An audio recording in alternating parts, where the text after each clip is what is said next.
just yesterday, I was talking to my therapist, and I was like, um, you know, my relationship with my father. Um, I don't want to be defined by it.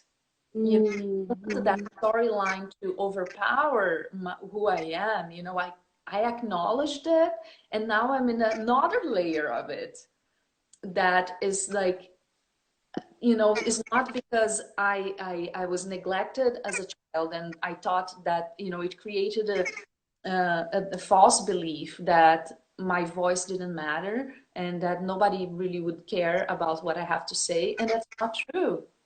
And then it is still unfolding, you know, to this day, and it's just like at that aha moment, and it adds up, as we were saying. Yeah.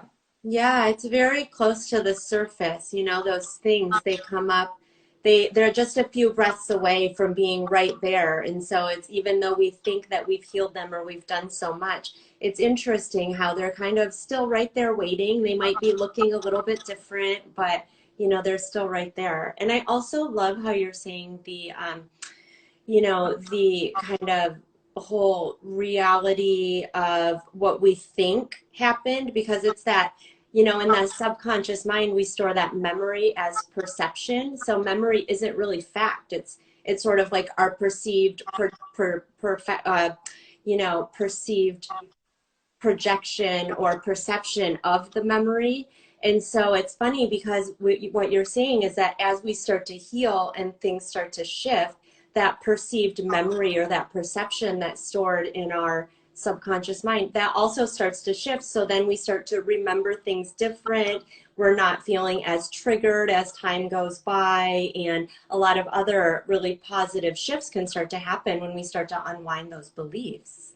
Yeah, because if we don't explore that, that's why I find it so important to tell your story and to have somebody who you trust that can receive that story in the other end, so it can the person can reflect to you, and you can start to realize that you're choosing every word of the story, and that you can choose new words, you can choose new perceptions, you know, like I have some clients that I work with into the womb healing and releasing the traumas. And, you know, some of them had abuse when they were children. And after they tell the story, they, uh, they kind of say, well, yes, that happened. It hurt. It doesn't make me feel very good, but I'm ready to move on now. And it, so Mm. the first step is really like wording it.